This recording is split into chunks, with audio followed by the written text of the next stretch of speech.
Hello there, guys. This is Christy Lewis from Dostoevsky in Space, and today I'm going to be filming my November wrap up and my December TBR. So, thanks so much for joining me today. Let's jump into it. So, I finished, I think, 10 books during November, which is pretty good. I'm pretty happy with that, and it's mostly even between fiction and nonfiction. There's a few more fiction, as usual. They just read so much faster. But okay, let's jump into it. So the first book that I finished in November was The Five by Hallie Rubenhold. I actually probably finished this at the very end of October.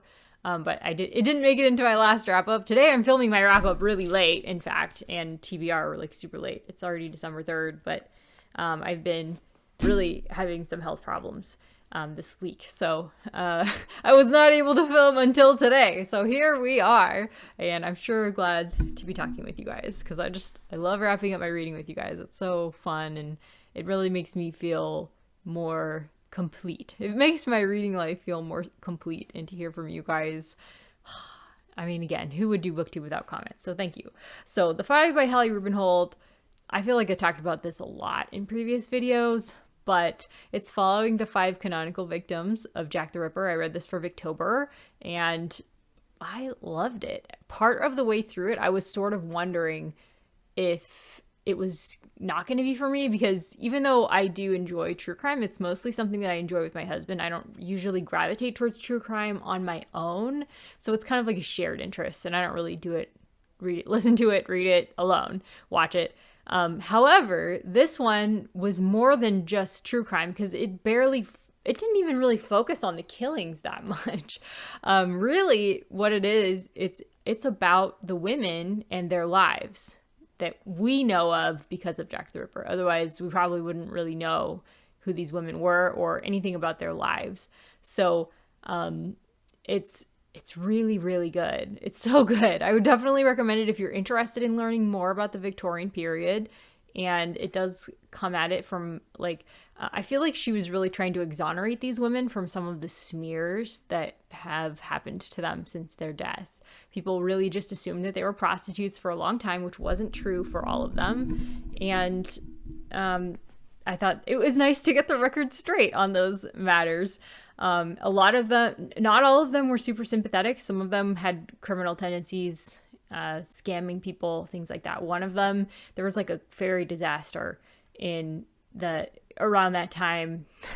And one of them said, oh yeah, I lost like 11 children. I don't remember having children. I lost all my children in there and my husband. And so I need your money. Basically, she was scamming people. So some of the women are really not very sympathetic, but you know that they went through some really hard stuff. And one of them was an alcoholic, and that story was really, really heartbreaking.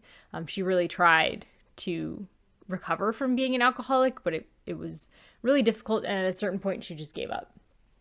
So the women were fascinating, their lives were fascinating. I'm really grateful to Hallie Rubenhold for writing this, so I definitely recommend it. So, and then I also finished Night of the Living Dummy by R.L. Stine. Kevin and I have been, ever since October, listening to a bunch of his old childhood favorite Goosebumps novels, which I have never read or listened to, but it's honestly so fun. They're super fun. I really enjoy... In this one in particular, I really enjoyed the sibling relationship between the two main characters. There's two girls who are siblings, and one of them finds a dummy in a dump and decides she's going to become a ventriloquist. And her sister gets really jealous and tries to make her sister share the dummy, and she's not as good as a ventriloquist. So there's all kinds of bickering and fighting until the second girl who's jealous, convinces her parents to get her a dummy. And then as soon as they get the new dummy, all these weird, creepy things start happening.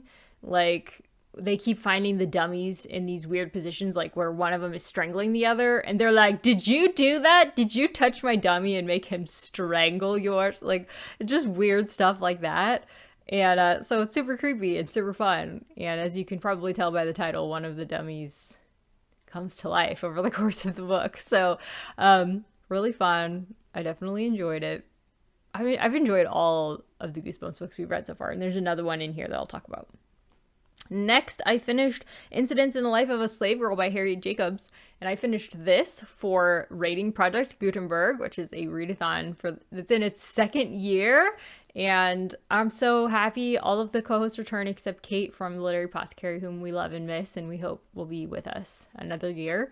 So the goal of Rating Project Gutenberg is to read books from Project Gutenberg or LibriVox. We included LibriVox this year, and just show appreciation generally for both of those resources. So if you're curious, I did do a video, a how-to of how to download books onto your Kindle through Project Gutenberg. So that's on my channel if you're interested, and LibriVox is pretty self-explanatory. There is an app. You can also find them on YouTube.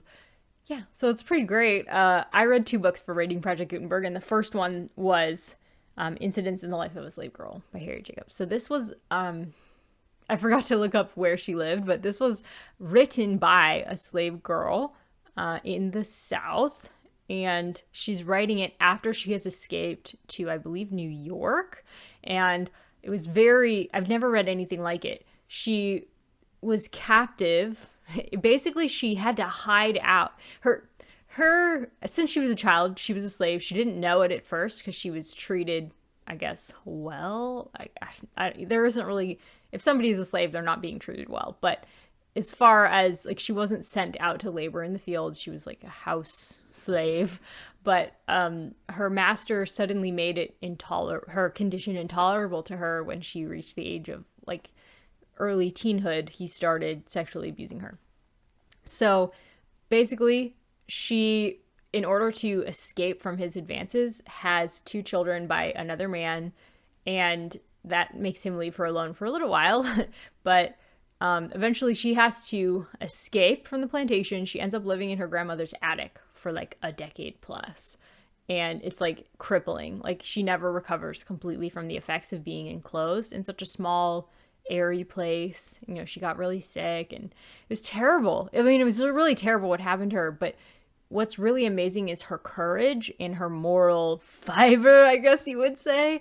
Like, there's just so many quotes from the book where she's showing how strong she is of a person in her character. And really what she's trying to do in this book is appeal to Christian women in the North about why slavery is terrible for their husbands, about the sexual temptations it puts before them.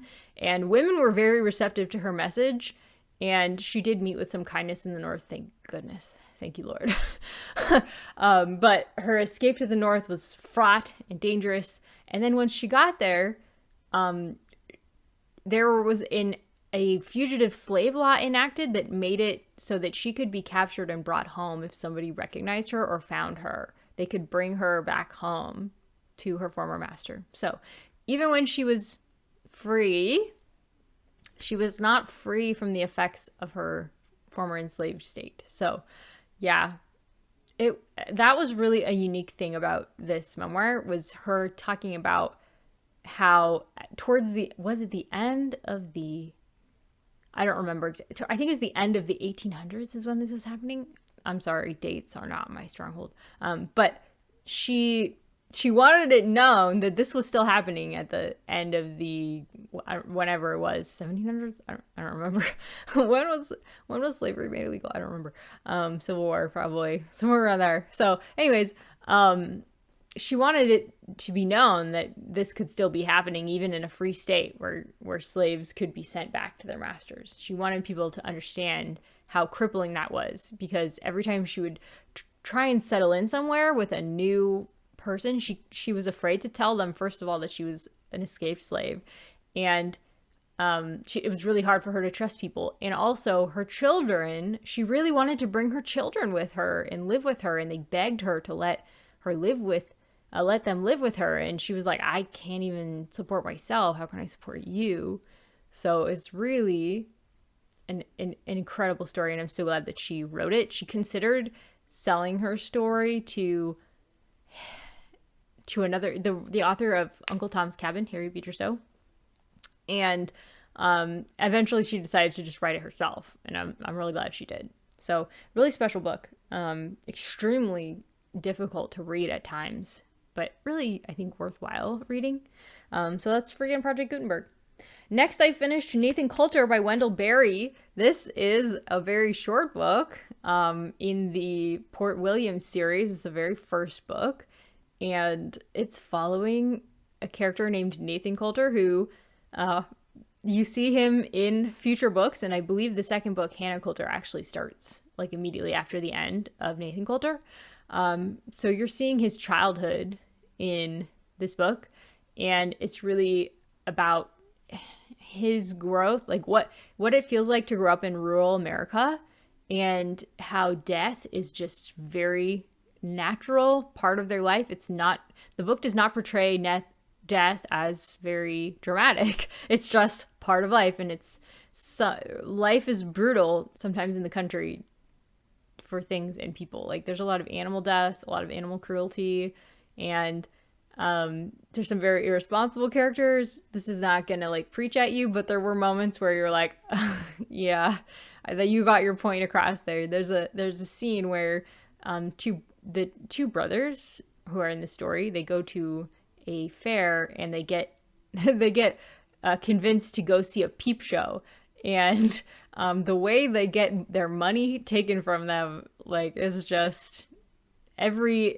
they're like, okay, well, they keep paying because they want to see the naked lady, and she's like, they just dragged a lot of money out of the boys. And after that, and some other instances similar to that, the boys are like, okay, this was a waste of time and money, and we don't feel any better. It's not like that was fun. So, yeah, it was like, it was really good. I really enjoyed this, and there's a lot of humor to it. And I'm trying to think of other books that it reminded me of. I keep thinking it reminds me of Stephen King, but it's like totally opposite. Like it's very concisely written, and Stephen King I find very difficult to read. This was more literary than Stephen King, but it almost feels like it's set in a similar area, but probably not. I think it's more rural even that. But anyways, I really, really enjoyed it. That's probably not a comparison you're going to hear from anybody else. Wendell Berry, Stephen King. But I don't know. I'm just trying to think, like, have I read a book like this before? Not that I can really recall. So it was really unique, and I enjoyed it. And I definitely want to read Hannah Coulter. I think grief is it's a main theme in Hannah Coulter. And my friend Hope Forty, the founder of Families Together, to whom all of my ad proceeds and coffee proceeds are sent. Families Together actually changed names. It's now the Neighbor Program, which was its original name. The Neighbor Program, you can find out more information about it down below. Anyways, Hope and I read Nathan Coulter together, and we just chatted about it. And she loves Hannah Coulter so much. She's reread it so many times, and she doesn't have a lot of time to read, being a working mom of two and a single mom. So to have her say she's read this book multiple times, I'm very excited about Hannah Coulter. So, so glad that I got to read that with Hope. Okay, next, The Aquariums of Pyongyang by Kang Chol-hwan. Oh yeah, I forgot, I should be showing you guys, shouldn't I? I'll pull up the pictures here. So, by Kang Chol-hwan, and it was written actually by Pierre Rigoulot. It's a French name. So basically, Kang Chol-hwan is a North Korean refugee. He defected in his, I believe, early 20s after spending the majority of, like, over a decade. It was like he was like 9 or 12 or something when he was sent to a prison camp called Yodok in North Korea. And he escapes. And this is his story from childhood, which he says was very happy in Pyongyang. This was before the famine of the 90s, so there was more money going around. The communist system was working really well at that time. At least according to the inflated statistics, it was working really well. But he did say specifically, it would be a lie if I said my childhood was unhappy in Pyongyang. He really did have a good childhood, apparently. However, the adults around him who came from Japan, who had moved there from Japan, knew a different world and knew that they'd been lied to. There was a lot of propaganda going into Japan around this time. Don't ask me years again. I apologize. I'm not good at years, but this book was published in like 2000 or something, like really quite a while ago now. So that's one of the oldest books written by a North Korean refugee that I recall reading. And it was, I believe, the first written for a Western audience about the prison camps in North Korea. So, yeah. Wow. This was so... I felt like he was very outspoken against communism. He particularly was. And he was really shocked when he made it to South Korea, how many people tried to tell him, well, at least North Korea isn't like so greedy and run by a profit motive. And he's like, it totally is, though. Everything runs by money. It's greased by money. If you don't have money, you will starve. The only reason I didn't starve was money from Japan, where my father was an extremely successful my grandfather, sorry. His grandfather was an extremely successful businessman in Japan. And so they were treated very well when they came to North Korea at first. And then it's like a whole purge went through his grandfather's job in North Korea. And his grandfather was convicted of a crime. And the whole family was sent to a prison camp for a decade and until his death, basically, until the grandfather's death. So they never saw the grandfather again. It's so crazy. And he says, the only reason I was able to escape was because of the money, basically, from my grandfather's business in Japan and our family in Japan. That is why we survived. If you do not have money, you cannot grease anything in North Korea and you cannot escape. That's how it was. So bribery is like the way things go in North Korea. So he's very outspoken about that specifically. Which is interesting. Not every North Korean defector has been that I've read, but most of the books that I've read have been. So that's been really interesting to hear. So this was fascinating. I would definitely recommend it if you're interested in North Korea. I don't know if I would start here because it is older. So things have probably changed, but probably not that much. I don't think much has changed, but I would probably recommend starting with Nothing to Envy by Barbara Dimick if you're interested in learning about the situation in North Korea. Even though that is also an older book, it does survey 6 North Koreans over the course of quite a few years. And there's certain points in Korean history, like modern North Korean history, that you will remember very well because you hear it from 6 points of view. Things like the death of Kim Il-sung and the famine of the 90s, what they all experienced at those times. So yeah, but this was fascinating and I'm so glad that I read it. And he also tells you how you can pray for North Korea.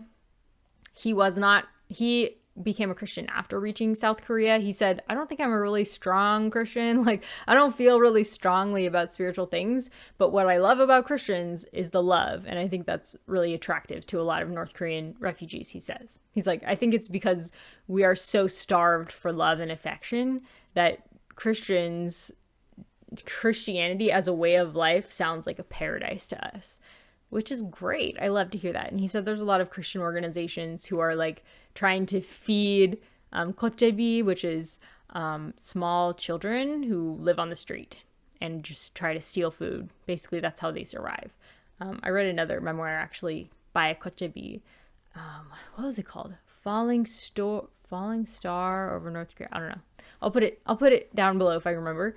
But regardless, yeah, this was so interesting, and I'm so glad that I read it. I read this with Joanna from JoJo at Bookish Mojo, who helped me run the North Korean prayer meeting for K-Tripathon. So thank you, Joanna. This was really fun to read with you, and we had a Zoom call about it. Same thing I did with Hope. That's my new favorite thing, guys, is having Zoom calls to discuss my buddy reads with people. That is so motivating, and I pretty much always finish the book. Just like a live show, I will usually finish the book for a live show. So, okay, moving on. One Day at Horrorland by R.L. Stine. So, I don't really want to talk about this one that much. This one wasn't the most amazing. But it started off really fun, where a family is trying to find a theme park, cannot find a theme park. They end up at a theme park called Horrorland. And the rides are really scary. And they just stop short of hurting you. Like, there's this one ride where they're basically in coffins. They lay down in coffins, and at one point during the ride, the coffin closes and they can't breathe, and at the very end it pops back open and they survive the ride. So there's some scary stuff like that happening in there. Yeah, I enjoyed it, but I think I enjoyed the Night of the Living Dummy more because of the character interactions. So, but I did enjoy it. I would give that one like a 3 out of 5 stars. Boy, I just do not even rate books anymore. I've just given up rating books. I really kind of hate rating books because it puts down a very stamp of finality on my feelings about a book that I don't necessarily have. So I don't know if that means I just need to process what I read more or what, but I just really kind of hate rating things. So I guess we're not doing that anymore. Kind of like I hate making like strict TBRs that I have to keep to, because I just can't do that anymore either. Okay, next, let's do Irreversible Damage by Abigail Shrier. This is, oh dear, I'm trying to find the like Amazon page. That's probably the easiest way to show you guys the picture. So this is about, specifically she's talking about children. The subtitle is The Transgender Craze Seducing Our Daughters. What she is specifically talking about is not transgenderism as it was pre-2012. She's not talking about people who experience actual gender dysphoria as like the traditional definition of it and need treatments as a result. She is talking specifically about what seems to be a social contagion of transgenderism happening with specifically teenage girls, which is very unusual. Prior to 2012, there was absolutely no data on teenage girls having gender dysphoria because it was almost all males, and almost all those males had early onset gender dysphoria. And they showed signs as a child. It's very hard to hide it if you're having gender dysphoria as a child, because you will want to play with children of the desired gender. You'll want to play with their toys. You will insist that you are the other gender. Like, children don't really hide those kinds of things. So it's very obvious if a child is having gender dysphoria usually. So she's talking about teenagers who show absolutely no sign of gender dysphoria, but they have like social difficulties usually. Some of them are on the autism spectrum, and that's probably the source of some of their issues. Most of them are academically gifted. Most of them are from LGBTQ plus affirming families.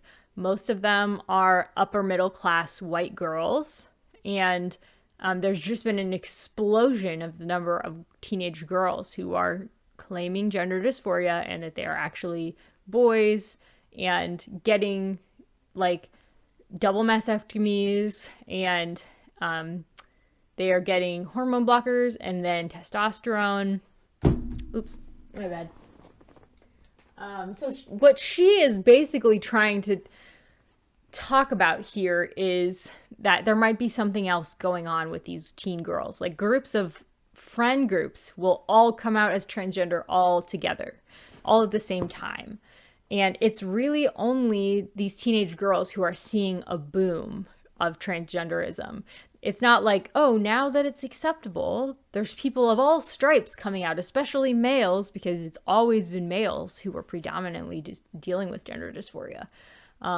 There has not been a corresponding spike in cases for males or anybody, beyond teenagehood. There's not like older people coming out of the woodwork and being like, I felt like this for the whole time, and I just didn't know what to call it. I didn't know how to treat it, or I didn't want to deal with the social consequences. But now that it's more acceptable, I want to come out and be transgender. That's not how it's happening. It's all teenage girls that are, not all, but it's like the vast majority are teenage girls that we're seeing this spike with. So what she is trying to make sure is that these girls are getting the actual help they need, and they're not being told that you know, what they have is definitely gender dysphoria that will be fixed if they seek these treatments. So what she really wants is she wants these girls to get the treatment they actually need. You know, they probably have social struggles. Teens have very high anxiety as a result of social media. And that's another thing. A lot of the girls also did not show any signs of dysphoria until they got iPhones or smartphones.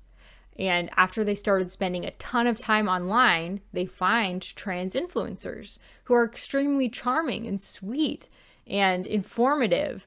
And so they really love these trans influencers. And they may even, a lot of them are also bisexual or lesbian girls who would normally grow up to be bisexual or lesbian. So there's a lot going on with these girls. A lot of them have other mental problems happening and social problems happening.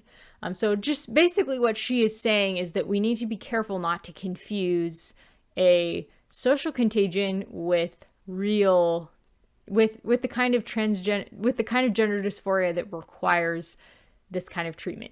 A lot of girls, there was like studies done where it was like 75 or 80% of children who were treated with therapy grew out of their gender dysphoria before 2012. But now if somebody finds these trans influencers who tell them you have to say you're suicidal and you are suicidal, like it's very suggestive that they're sort of convincing girls that you're going to be suicidal unless you get treatment to become a boy. The girls learn from these influencers exactly what to tell the doctor to make sure that they get the treatments they need. And that's what's happening. And we need to be wise to that and realize that some of the time that these girls do not need the kind of transgender treatments that they are asking for and that they're learning about online. So that's really what the book is about. And I thought it was extremely timely. And I'm really glad that she spoke up about this because it's extremely dangerous to your career to speak up and say things like this right now because people interpret it as transphobic. And she is not transphobic. She's just concerned about girls who are not actually getting the treatment that they need. They're getting treatment that they don't need, in fact. And their actual issues are going unaddressed. So, yeah, I thought it was really, really good, and I loved reading this. It was extremely readable. She's a great author. If you're interested in learning more about it, definitely recommend it. And I am currently researching it and watching trans influencers and stuff, and I kind of want to learn why people are calling her transphobic, because I don't really know the other side's arguments about it very well. So, in my opinion, she's not transphobic. But what do I know? As a straight white girl who never had these problems, I just don't probably know anything about this. But I'm really glad that she wrote this, and it's definitely worth reading. Irreversible Damage, gonna be one of my favorite books of the year. And oh dang, there was something else I was gonna say. I don't remember now what it was gonna be. Hopefully I'll remember later and tell you. Okay, next, Attack on Titan, volumes 6 and 7. You know what, guys? These are also going to be among my favorites of the year. I am loving Attack on Titan. Loving it so much. Wow. Horror. Who knew that would be a new genre for me? But this is fabulous. I'm buddy reading this series with Tiffany from Beautiful Minutia. Thank you so much for reading this with me, Tiffany. I needed courage to go on after reading the first one. The first one was so intense, so much more intense than I normally will read, that I didn't even pick it up again for like a year. I don't even know how long, a long time. And then Tiffany got the first 4 volumes from a friend and started reading them with me. So thank you, Tiffany.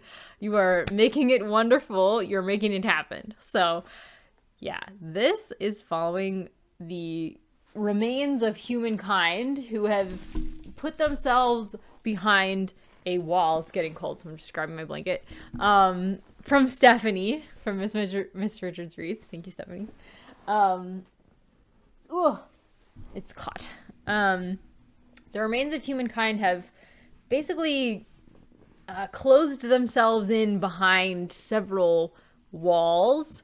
It's like a walled city with 3 big walls. And it seems like the poorer people live in the outer wall, or the people who've signed up to protect everybody live around the outer ring. Or maybe it's been breached. I don't remember. Anyways, so it's a little bit complicated, and I haven't read like I said, I read the first volume a long time ago. And that's where a lot of this is set up. But I read 2 through 7 in like the second half of 2023. It's like 1 or 2 a month. So yeah, fabulous. It's following the humans, and the reason they are behind these walls is because there are these gigantic man-eating titans that live outside the walls, and they are terrifying. Their bodies are all out of proportion. They're weirdly shaped, so they're actually just scary to look at. Like, the illustrations are, just looking at the illustrations of the titans is pretty horrifying. The artist he does such a good job at making just the look of a titan terrifying, because like their eyes will be too big, but they have this like blank stare, or their head is gigantic for their body type and shape. Their proportions are just all weird, but there seem to be certain titans that are less strangely shaped and also intelligent. Most of the titans are dumb. They're not very smart. They just grab a human and stuff them in their mouth, and they also don't have digestive tracts, which is weird. They just will throw up all the bones of the humans after the humans die. After a long time, they just throw them up. They do not actually digest. So it's like, what are these things? Why are there so many of them? Where are they coming from? How did they come to Earth? Like, there's so many questions that I still don't know. And I'm only on volume 7 or 8 though. So that's probably why I don't know, but it is fascinating. The thing that's really hard to read is it shows the humans getting eaten by these titans. There's illustrations of that happening, and it's terrifying. It's graphic. It's gross. There's a big ick factor. And I think Tiffany almost put the series down after reading the first one. She was like, okay, 3 stars, I guess. So, but she's been brave with me and continued forward. So this is such a good series. Definitely my new favorite manga series, which is crazy to say because I love some other manga series. So, what's next? All Quiet on the Western Front, which I read for WorldWarNovember. This is a book by, I think it's Erich Maria Remarque or something like that, who was a German who fought at the front line, who fought in World War I. And I don't think you would classify it as a memoir. It's definitely fiction, because it's about fictional characters, but it's all stuff that sounds like something that he'd seen. You know, a lot of the experiences are like, wow, you wouldn't just come up with that. Like, that's something that he actually saw happen. Some of the experiences he describes in this book, he basically, what he gets across very strongly in this book is something that Tristan talked about, which is the betrayal. He feels so betrayed by the older generations who, one of my friends is walking out there. One of my walking buddy friends is out there with his dog.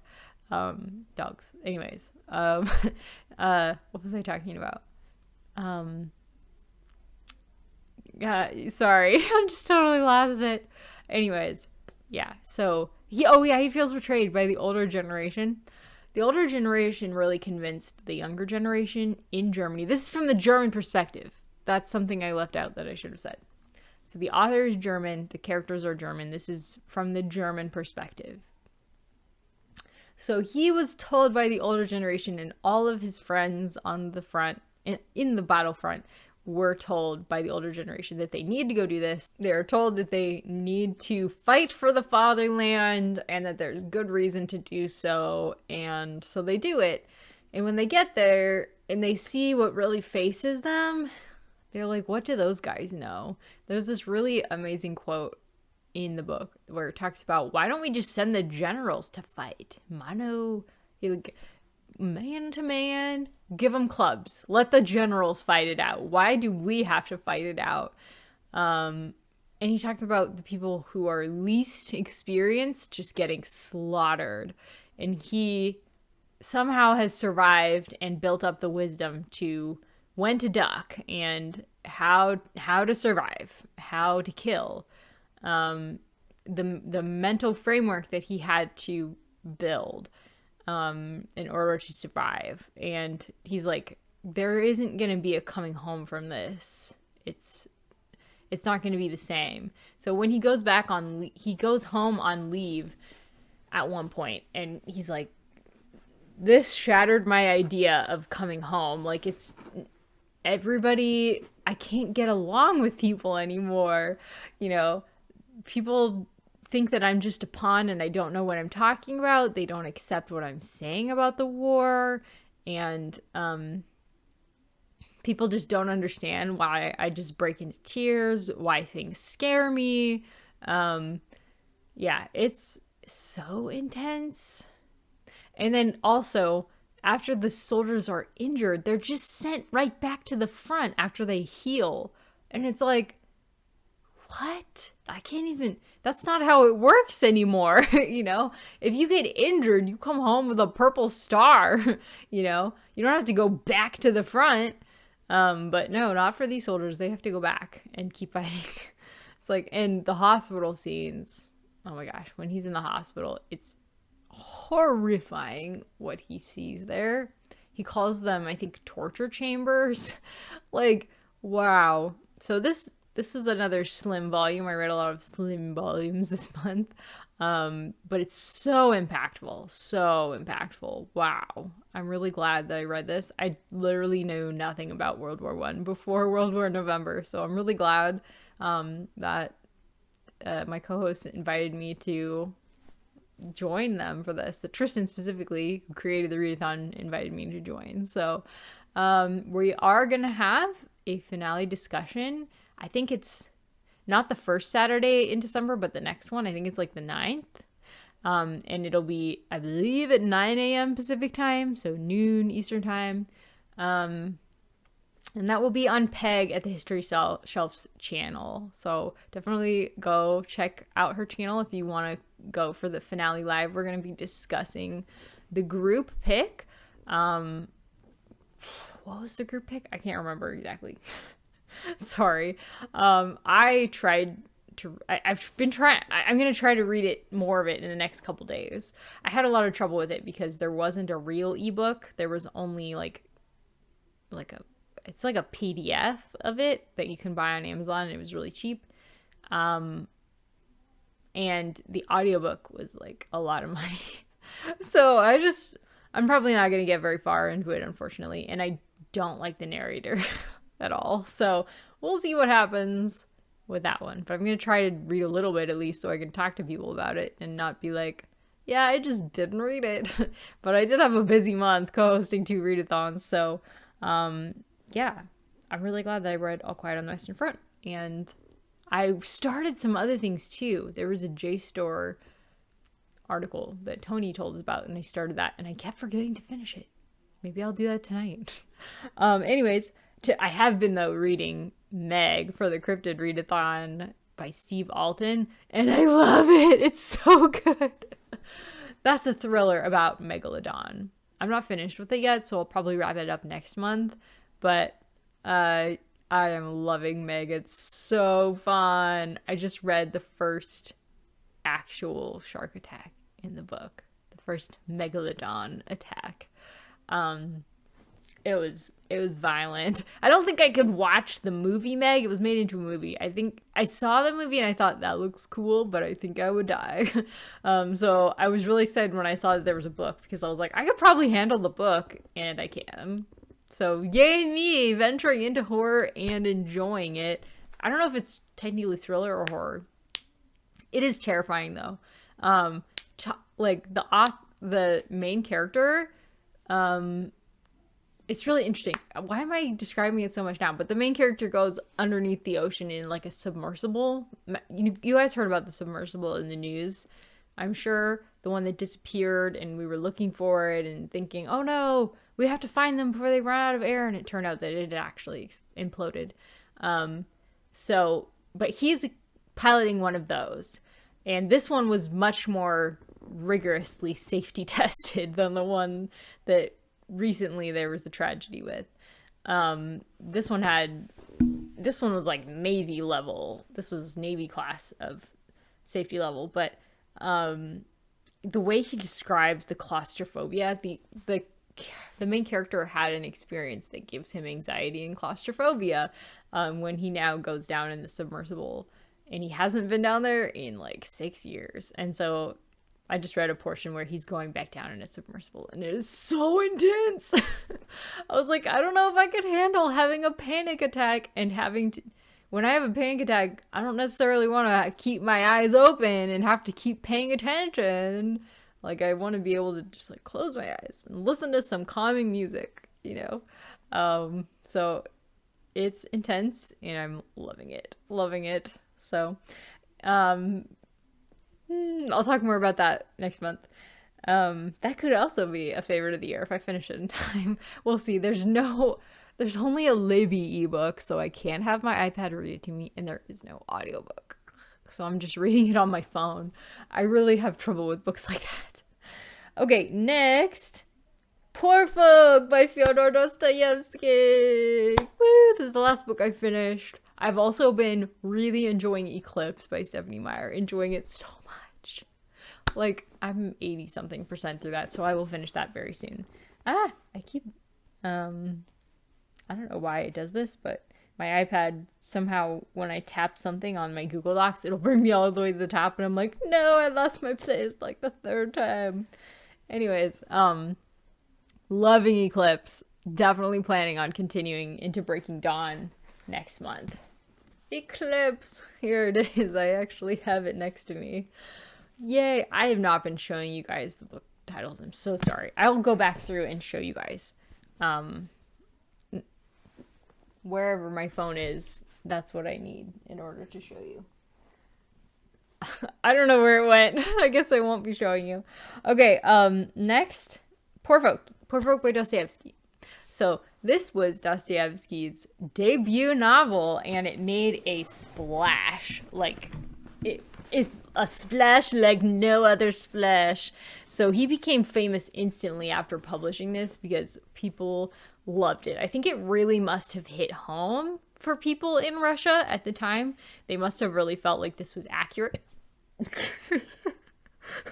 Accurate.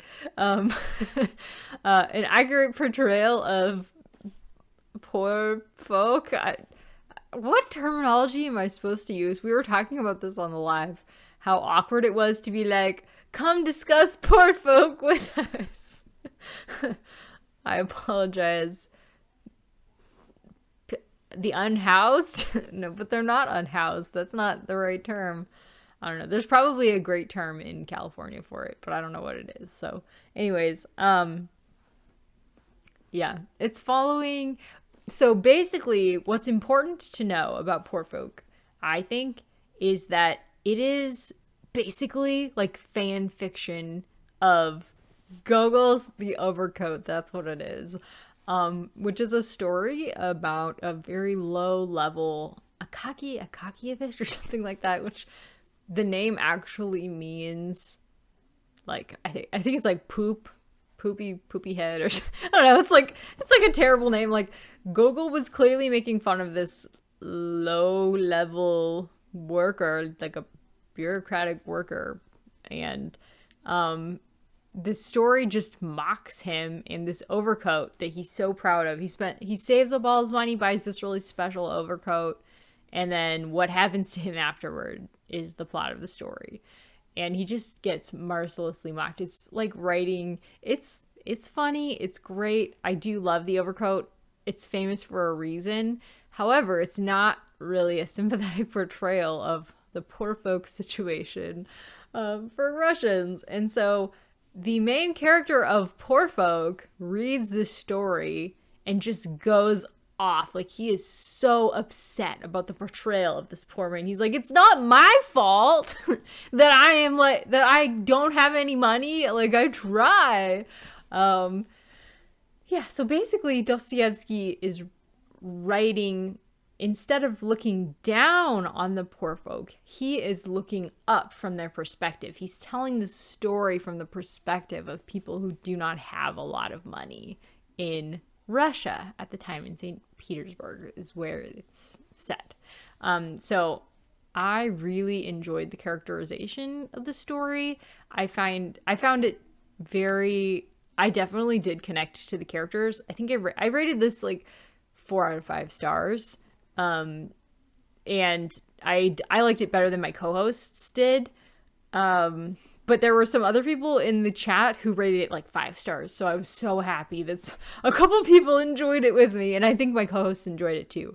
They still thought the writing was beautiful, and they just didn't really connect to the characters as much. And the philosophy isn't really, I guess, the philosophy isn't really there, because Dostoevsky's in a different period of his writing when he's writing this book. But I definitely found it very emotional. I found it a very emotional read. I was gripped. I was excited reading it, and I loved it. And I'm so happy that from beginning to end, Dostoevsky's work is like, I love it all, So that's what I was really excited about this. And it's nice and short. And actually, Faith from Faith and Books said she thought this would actually be a great entry point if you are looking to start reading Dostoevsky with something a bit shorter. And it's much easier because it's not as philosophical, but it is gorgeous. Like, the way that he writes, there's a lot of speech making, which is really common in Dostoevsky books. He loves a speech. I should recommend these to Alan. He loves a speech too. And Jenny loves a speech too. So, yeah.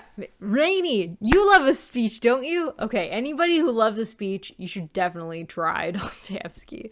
Because Dostoevsky's characters go on these long-winded, sharing all of my eloquent thought types of speeches about my situation, humanity, life, spirituality. You definitely get that in this book, where the main character is like, he goes from kind of accepting his lot and being very downtrodden to being like, I don't think this is fair. And I think rich people need to realize what we're feeling like and why we feel this way. And, it's very empowering, I think, to read, even though the ending is not happy. It's not happy. It's not a happy ending.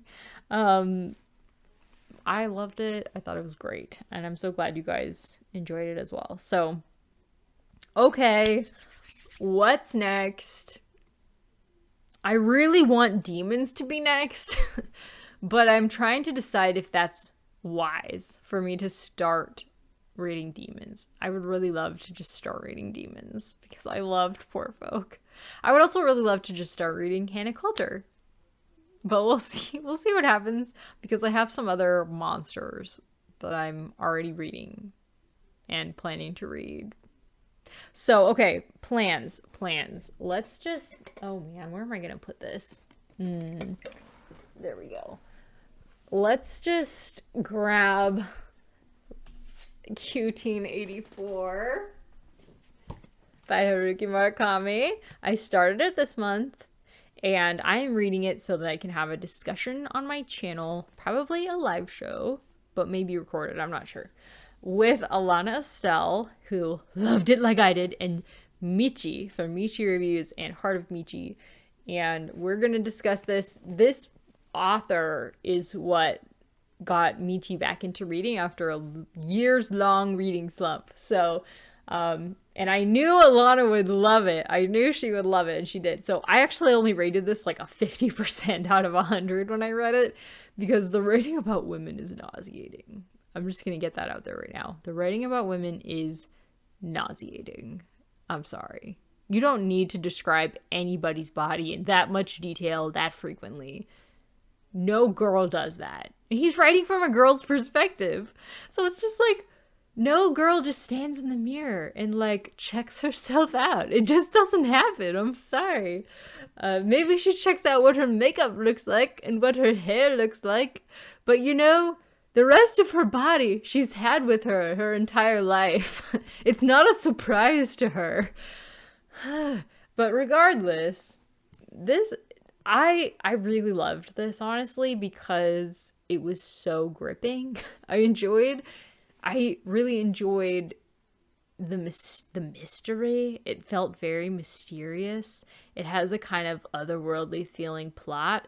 I think that there is a parallel world in this book. I think the author slips into a parallel world. Okay, let me read the back to you.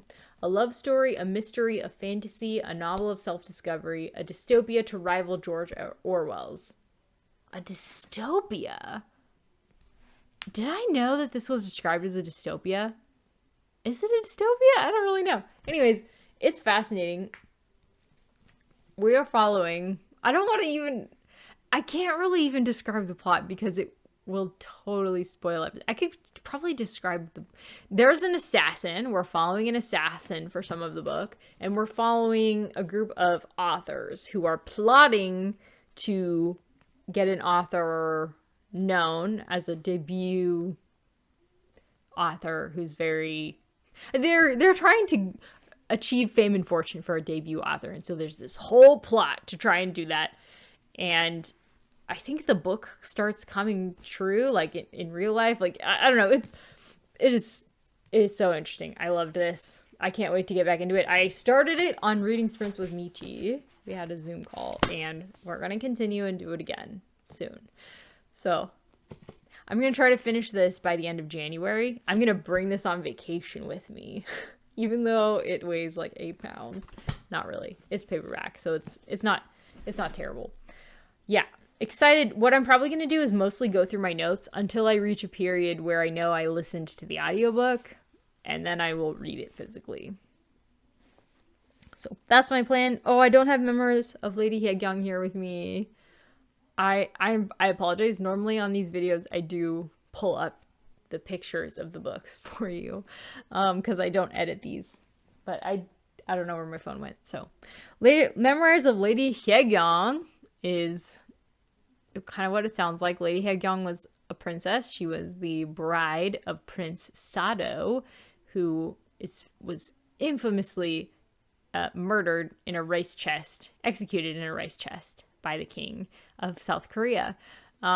This is during the Chosun time period, which is a ginormous period, but you know me, dates aren't my strong suit. What were you? I mean, she's like it's like a celebrity memoir from whenever this book was published, which was a long time before most celebrity memoirs. But it actually does read like a celebrity memoir because she just assumes you know all of these people that she's talking about. And you probably did. Probably the people who were reading this in South Korea knew exactly who she was talking about. She spills the dirt on everybody. It takes her some time to warm up and start spilling the dirt, but she totally does. Yeah, I won't get into it too much. I feel like I've talked about this quite a lot too, because it's taking me a long time to read. I barely read it at all this month. In fact, I don't even know if I picked it up this month, but hopefully I want to finish this. I would love to finish this in December because then I want to read another book with Joanna, and I was buddy reading this with Joanna and Tiffany. So, and Joanna and I are planning to continue reading it. So, and Tiffany, you're welcome to join us. So next, the Sayers Advent play. That's He That Should Come. Is that what it's called? I think it's He That Should Come. Anyway, it's the Christmas play in the collection for Sacred Plays. This is our Advent read-along choice this year. It's much shorter than last year's 10-cycle play, The Man Born to Be King, and I love it. I just was talking to my mom, and she loved it. She's already finished it. She's like, I just started reading it on my phone, and I read the whole thing already.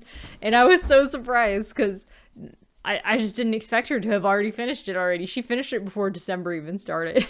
So my mom's using Kindle now, and I'm so proud of her for using Kindle. So she loved it. I'm so happy. I can't wait to jump back in and reread this. So this is a readathon that I'm co-hosting with Victoria from A Musical Bookworm, Emma from Bookish Princess, Carla from Race to Walk, and Faith from Faith and Books. And I'm so happy all the co-hosts decided to join us this year. I cannot wait to discuss this. Cannot wait. And we're going to have reading sprints. I feel like the reading sprints are on Emma's channel, and the finale live show is on my channel on December 30th. I don't have the other date at the moment. Sorry about that.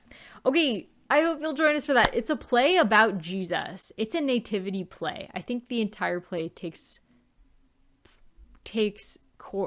like a 3-act play surrounding the nativity. I think it's about maybe the birth of Jesus. It's like surrounding the birth of Jesus. So it's perfect for this time of year. If you're interested, the collection Four Secret Plays is available for 99 cents on Amazon Kindle. So it's very accessible, unlike last year's play. Although last year's play was for free online as well. So I hope you guys will read it. She is one of my top 5 authors. She's amazing. She's actually amazing. Just completely amazing. Highly recommend. Okay, next, Another Place at the Table by who? Dang, I don't have the phone here to show you, but oh, here, I'll just show you my books here. So here's Meg. It's not very okay. You're gonna see a lot here. This is Meg. That's the thriller kind of horror-y book about the gigantic shark Megalodon. And there's Dracula, which I still haven't finished. There's A Place at the Table. Is it Kathy Harris? Is that her name? So I'm listening to this audiobook at night in the evenings if I'm having trouble focusing on reading, which has been like the whole last week. I have not been able to read with my eyes. So much anxiety. I've been trying to prepare for the holidays, and it's a lot. So I've just been listening to Another Place at the Table. Kathy Harrison is her name. This is a book about fostering, and she's extremely, I would say, open about her experiences fostering. And so I'm like 45% into this. It is heartbreaking. The things that the kids that she fosters have gone through, what they've been going through, like no kid, no person should have to deal with that, but especially not a child. But it's very frank, and I really appreciate that because I want to know what I'm getting into when we... Did I tell you guys this? I don't know if I've mentioned this on the channel before, but we really would like to foster children. If I can get to a certain level of wellness and stay there for a while, we would love to foster children. Although I don't... It seems like a lot of foster families bring in like a ton of children, and I just don't think we could do that. We'd probably have to do one at a time, or at most 2. Hopefully we don't... I don't want to split up sibling groups, but I don't think that I can physically handle too many kids because I have a humongous routine every day just for my body, and it can't be about me if we're bringing kids in the home. And I know that my body would not handle it if we brought in too much, but this is really helping me kind of get a picture of why kids are taken from homes, what they've experienced there, and what we will probably be dealing with those kids in our homes. And they really just need some love. They need a safe place where they won't get hurt and they'll be taken care of. And you have to be just very understanding that these kids have been hurt in ways you can't imagine. So, really heartbreaking stuff. But it's a mom, and I believe she raised 3 boys, biological sons. And as they are getting older and growing up and going and doing things, they're like teenagers, I think, when she starts fostering. And so then she's like, well, we can start fostering kids. So she brings in, and it's a lot of younger kids for the most part, and a couple older ones that she's fostering. And it's like very eye-opening. I don't even want to talk about it too much. It's like, it's hard to talk about. But she talks about like, a girl who was tortured by her mother's girlfriends and her father, and sexually abused, and how the girl now, anytime there's a male around, she like tries to seduce the male, and she's like, is she like 7? It's like, wow, like that's just she's had her innocence stolen, and she's been so damaged that they have to watch her 24/7 because she will get herself into trouble and any other kids that she's around without adult supervision. She needs adult supervision 24/7. So yeah, stuff like that. Just stuff that will make you go, ouch. Ouch. So, very eye-opening. And I found this on an article. I looked up books that you should read if you want to foster, and this was one of the books. And I'm really grateful that they mentioned it, because I've read other books on fostering, and they didn't do like the case history thing like this author is doing. It was not. I feel like a lot of times authors and people who are foster parents, they don't want to like bear all because they want to protect the kids. They don't want to be sharing the kids' histories. And I totally get that. That completely makes sense. I'm actually shocked that she's using names. I don't know if these are correct names or if these are fake names or what. But she's using names and exact histories. She's telling what their therapists have told her. Like, she's telling you everything, because I think she does trainings for foster parents. And so this is a book for foster parents who want to know what you're getting yourself into. Because you will not be prepared. Like, there isn't really a way to be prepared, but she's just trying to help you prepare as much as you can, which is not very much. Yeah. So I'm reading that. It's I don't know. Can I say it's fabulous? It is what she's doing to train us is, but it's really intense and heartbreaking. So I'll probably finish Eclipse, start Breaking Dawn. I really want to finish the Paul biography. We'll see. Dracula, the Mao biography by Alexander Pantzoff. I have not made that much. I haven't even touched that in a little while, with all the things I've been co-hosting, but hopefully soon. The Wednesday Wars. So the Kindred Spirits book club is going to be no longer free. It's going to be moving over to Kate's Patreon. However, in December it is still free, and I'm so happy because I really want to read the Wednesday Wars and discuss it with Kindred Spirits. So excited for that. And The Sparrow by Maria Doria Russell, which I will be reading with Chelsea from Voyage of a Time Wanderer. Really excited to buddy read with her.